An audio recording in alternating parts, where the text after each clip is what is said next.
All right, guys, welcome back. In this chapter, we're going to talk about delegate call and libraries. So let's start with delegate call. What are delegate call?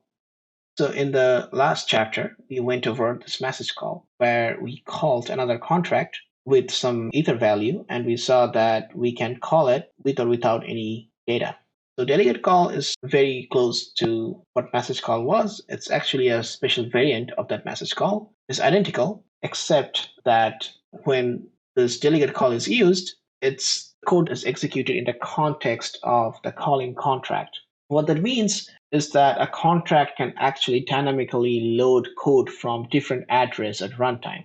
Storage variables, current address, and balance will still refer to the calling contract where delegate call was called from, and only the code will be taken from the called address. So what this lets us do is use a pattern, a very useful pattern of libraries. So what are libraries? Libraries are very similar to contracts. So when deployed, they have their own unique addresses and so forth. The purpose of these libraries is they're deployed once at a specific address and their code is reused. So you can have a library with a bunch of functions and you can keep using these functions from another contract, which would call them. So underneath the hood, when you call a library function, a delegate call is used. So what that means is like if library functions are called, the code is executed in the context of the calling contract. So if your calling contract had storage variable X, then a delegate call method, which would call the library function, and if it would have access to your storage variable X. This is kind of a lot to wrap your head around unless I show you some examples. So let's start with some examples, right? So this is where we left off earlier. We'll start by making an empty file and we'll call it library test.sol. The first things first, we need a license and the pragma directive. Just gonna copy paste that. Right, and then we'll make a library. So to make a library, we use the library keyword and not contract. So, and we can call it my awesome, I cannot spell awesome, my awesome library. Cool. And what will my awesome library do? It would just safely add two awesome integers. So just call it safely add. We'll take an integer x and integer y. Integer, unsigned integer works too. X, unsigned integer y. And it would be internal because it's probably not going to make any state changes. This will be pure, it will not even read anything, and it will return another unsigned integer.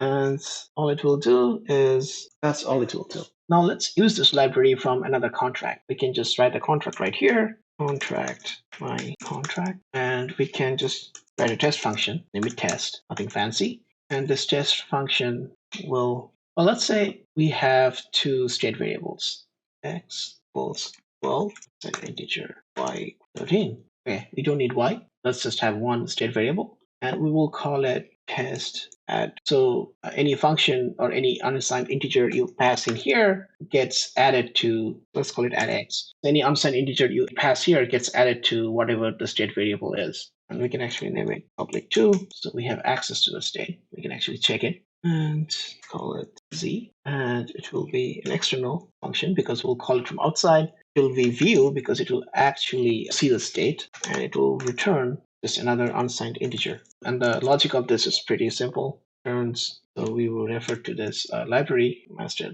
and save the add. So the first parameter that it will take is z. So we'll pass in z, and we will pass in this x. We can actually do the other way around. That makes it look easier because x then lines up with this ux. It really doesn't matter.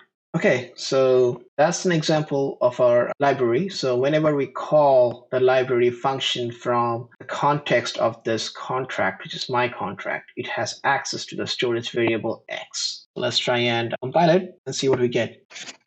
Right, so basically I said returns, it actually should be returned. Okay, so it compiled without any errors. Let's try and deploy it. Let's get rid of the old deployments, and we will not deploy the awesome library. We'll deploy a contract which should deploy the awesome library for us. So there's that. We know x is 12, and then if we pass in, let's say 30, we should get 42. There we go, 42. So that's what library is, and that's how we can use it. It doesn't have to be in the same file, obviously. It can be in another address, and you can just access the library by accessing it through an address if you know the address. There is another easier way of actually using libraries, more convenient way. That's called the for syntax for the library. So the way to do that is you write something here saying using my awesome library for unsigned integers. So basically saying for unsigned integers, all the functions of the my awesome library can be used. And when we do that, we don't really need to refer to this my awesome library anymore. We can just say x safely add c. So that will be the first parameter that will be passed here, and c will be the second parameter. So for any unsigned integer, we can use this function safely add using this syntax. Let's see if it actually works. So let's try and compile it. Compiled without any errors. Now let's try and deploy it.